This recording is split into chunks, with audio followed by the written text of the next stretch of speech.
Hello বন্ধুরা, আপনারা দেখছেন লেটস নো অ্যান্ড লার্ন। আমি পার্থ পাল আছি আপনাদের সাথে। বন্ধুরা, আজকের ভিডিওতে আমরা রিডিং এর সবচেয়ে tricky question list of heading নিয়ে আলোচনা করব। অনেক আইএলটিএস টেস্ট টেকারের কাছে আইএলটিএস রিডিং এর লিস্ট অফ হেডিং একটা নাইটমেয়ারের নাম। লিস্ট অফ হেডিং এ আমাদের বেশ লম্বা একটা প্যাসেজ দেয়া থাকে এবং একটা হেডিং এর লিস্ট দেয়া থাকে। আমাদের কাজ হচ্ছে এখান থেকে কোন হেডিংটা এই প্যারাগ্রাফের জন্য অ্যাপ্রোপ্রিয়েট সেটা আমাদেরকে খুঁজে বের করতে হবে। এই টেস্টটার মূল উদ্দেশ্য হচ্ছে একজন টেস্ট টেকার কোনো একটা প্যারাগ্রাফের মেইন আইডিয়াগুলো বুঝতে পারেন কিনা না, এর মেইন আইডিয়া এবং সাপোর্টিং আইডিয়াগুলোর মধ্যে পার্থক্য করতে পারেন কিনা না, এবং এগুলোকে হেডিং অনুযায়ী লিস্টিং করতে পারেন কিনা না, সেই দক্ষতাগুলো যাচাই করা।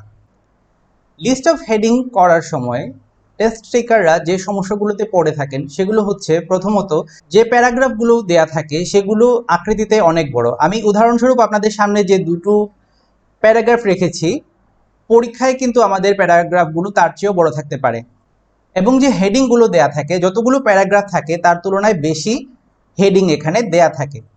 সবচেয়ে সমস্যা হচ্ছে হেডিংগুলো খুঁজে বের করার জন্য আমাদের পুরো প্যাসেজটাই পড়তে হয়, যেটাতে আমাদের অনেক সময় লাগে।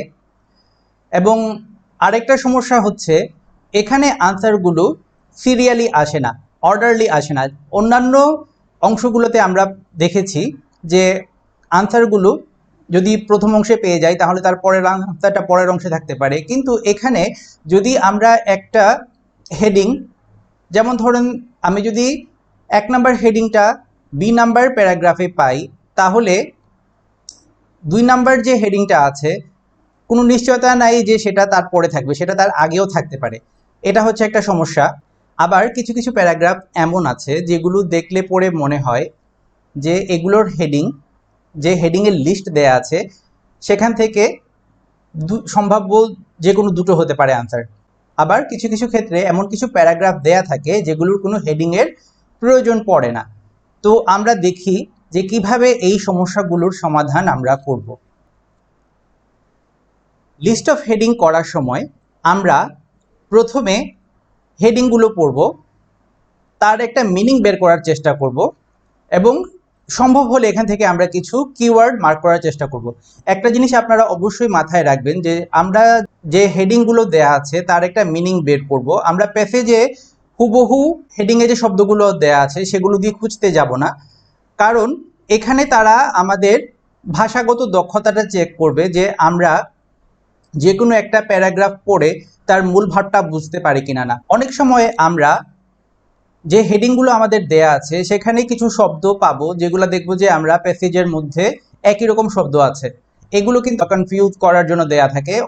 অনেক সময় এগুলো আনসার নাও হতে পারে, সুতরাং আমরা ওয়ার্ড বাই ওয়ার্ড খুঁজবো না, আমরা মিনিংটা খুঁজে বের করব এবং সে অনুযায়ী আমাদের যে প্যারাগ্রাফটা দেয়া আছে সেটার একটা থিম বের করার চেষ্টা করব, এবং সেই থিম এবং আমাদের যে হেডিং দেয়া আছে তার যে মিনিং সেটা ম্যাচ যদি হয়ে যায় তখনই আমরা সেটা আনসার করব। পুরা প্যাসেজ পড়ে বা একটা প্যারাগ্রাফের সমস্ত অংশটুকু পড়ে আপনি সময় নষ্ট করবেন না। আপনাদের মূল কাজটা হবে মেইন থিম খুঁজে বের করা।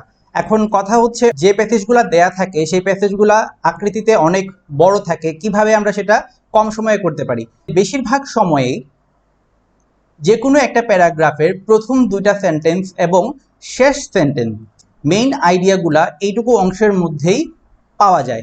একটা প্যারাগ্রাফের মধ্যে মেইন আইডিয়াটা তারা যেভাবে উপস্থাপন করেছে হেডিংয়ে তারা কিন্তু ঠিক একইভাবে কথাটা বলবে না, তারা এই কথাগুলো ভিন্ন শব্দ ব্যবহার করে উপস্থাপন করবে হেডিংয়ের মধ্যে। সুতরাং আমাদেরকে খেয়াল রাখতে হবে আমরা একটা প্যারাগ্রাফের যে থিম দেয়া আছে এবং হেডিংয়ের যে মূল অর্থটা বের হয়েছে সেটা আমরা ম্যাচ করব এবং সেই অনুযায়ী আমরা আনসার করব।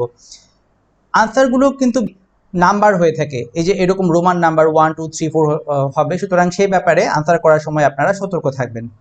এবং একটা প্যারাগ্রাফের জন্য কিন্তু একটা হেডিংই ব্যবহৃত হবে, সুতরাং একটা হেডিং যদি ব্যবহার আপনার হয়ে যায়, আপনি যদি একটা হেডিং খুঁজে পান আনসার শিটে সেটা লিখে নেবেন সাথে সাথে, এবং পাশাপাশি আপনার প্রশ্নে আপনি এখানে একটা ক্রস দিয়ে দিবেন, তাতে আপনার পরবর্তীতে আনসার খুঁজতে কিছুটা সহায়ক হবে।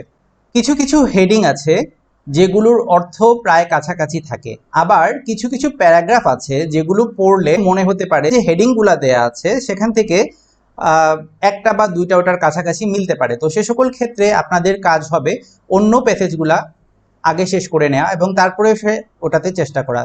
এটাতে সঠিক উত্তরটা পাওয়া আপনাদের জন্য সহজ হবে। তাহলে মূল কথাগুলো হচ্ছে কি, আমরা যখন লিস্ট অফ হেডিং করতে যাব, প্রথমত আমরা যে হেডিংগুলো দেয়া আছে সেগুলো পড়ব এবং সেগুলোর একটা মিনিং বের করার চেষ্টা করব। আমরা প্যাসেজে ওয়ার্ড বাই ওয়ার্ড মিলানোর চেষ্টা করব না, কারণ আমাদের হেডিংগুলো প্যারাফ্রেজ ইউজ করে দেয়া থাকবে। আমাদের কাজ হচ্ছে যে প্যারাগ্রাফগুলো দেয়া থাকবে তার থিমের সাথে যে হেডিংগুলো দেয়া আছে তার যে একটা অর্থ বের হলো সেটা মিলে কিনা না। আমাদের আনসারগুলো সিরিয়ালি আসবে না, এলোমেলো আসতে পারে এবং এটাতে আমাদের অন্যগুলোর চেয়ে একটু বেশি সময় লাগবে। সুতরাং বেটার হয় যদি এই অংশটা আপনারা প্রথম দিকে করে নিতে পারেন। যে অংশে আপনাদের লিস্ট অফ হেডিং থাকবে, সাধারণত সেকেন্ড বা থার্ড পার্টে থাকে, সেই অংশটা আপনারা একটু আগে করে নিলেন, বাকি অংশগুলো পরে করলেন। সমস্ত প্যাসেজটা বোঝার চেষ্টা করব না, আমাদের মূল কাজ হবে যে যে প্যারাগ্রাফগুলো দেয়া আছে তার মেইন আইডিয়াগুলো আমরা খুঁজে বের করতে চেষ্টা করব এবং বেশিরভাগ সময় আমরা চেষ্টা করব প্রথম দুইটা বাক্য এবং শেষের বাক্যটা খুব ভালো করে পড়ে নিতে, কারণ আমাদের যে টপিক সেন্টেন্স বা টপিক আইডিয়াটা আছে সেটা কিন্তু এই সেন্টেন্সগুলোর মধ্যেই দেয়া থাকে।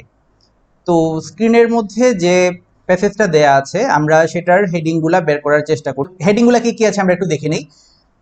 The health effects of smoking, the danger of second-hand smoking, smoking and addiction, treatments for smoking addictions, research finding on cause for smoking, the history of tobacco, how to help someone with smoking addiction, banning of smoking in public places, global initiatives.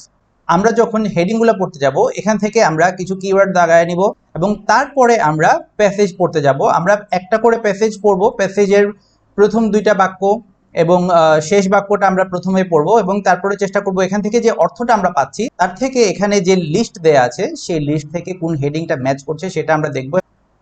আচ্ছা, একটু আমরা চেষ্টা করি দেখি যে প্রথম প্যাসেজটাতে কি লেখা আছে। The combination of smoke from burning commercial tobacco products and the smoke breathed out by a person who is smoking is deadly. In adults, exposing non-smokers to tobacco smoke causes stroke, lung cancer, and coronary heart disease, as well as adverse reproductive health effects in women, including low birth weight. Children who are exposed to it are at an increased risk for sudden infant death syndrome, acute respiratory infections such as pneumonia and bronchitis, middle ear disease, more frequent and severe asthma, respiratory symptoms, and slow lung growth. আচ্ছা, তাহলে আমরা এখানে কি পেলাম? আমরা এখানে পেলাম যে যদি কেউ ধূমপান করে থাকে তাহলে তার কি কি সমস্যা হতে পারে। তাহলে আমরা যে হেডিং পড়েছিলাম প্রথমে কিন্তু আমরা দুইটা জিনিস পেয়েছিলাম, একটা হচ্ছে কি the health effects of smoking, আর আরেকটা দেখেন কি দেয়া আছে the danger of second hand smoking. তো দেখেন যে কথাটা বলেছিলাম যে যে কোনো একটা প্যাসেজ পড়লে পরে আমাদের কাছে লাগতে পারে যে এখানে দুইটাই এটার সম্ভাব্য উত্তর হতে পারে। তো এ সকল ক্ষেত্রে আপনাদের কাজ হবে পরের অংশটাতে চলে যাওয়া। তো আমরা এখানে একটু চেষ্টা করে দেখি আমরা পারি কিনা না। এখানে একটা জিনিস দেখেন কি বলা হয়েছে, the combination of smoke from burning commercial tobacco products and the smoke breath out by a person who is smoking. এই যে দ্বিতীয় কথাটাতে আমরা একটু খেয়াল করে কি বলেছে, the smoke breath out by a person who is smoking is deadly. তারপরে কি কি হয় সেটা কিন্তু এখানে বলেছে যে কি কি সমস্যা হয়। এখানে হেলথ ইফেক্টস বলেছে কিন্তু একটা কথা এখানে বলে দিয়েছে যে যারা স্মোক করছে তাদের স্মোকটা যারা নেয়, মানে প্যাসিভ স্মোকার যারা সরাসরি স্মোক করছে না কিন্তু অন্য একজন স্মোক করছে তাদের কাছে এবং তারা সেই ধোঁয়াটা নিচ্ছে, তাদের কি কি সমস্যা হয় সেই সমস্যাগুলো কিন্তু এখানে বলেছে। সুতরাং আমাদের আনসারটা কিন্তু প্রথমটা না, দ্বিতীয়টা। তাহলে দেখেন উত্তরটা কিন্তু আমরা প্রথম যে সেন্টেন্সটা আছে সেখানে কিন্তু পেয়ে গেলাম। তো পরের প্যারাগ্রাফটা আমরা একটু দেখি। It is never too late to quit smoking. Quitting smoking now improves your health and reduce your risk of heart disease, cancer, lung disease, and other smoking related illness. If you are ready to quit, call a quit line coach or talk to a healthcare professional. They can help you decide what treatment is best for you and can connect you to quit smoking programs and resources.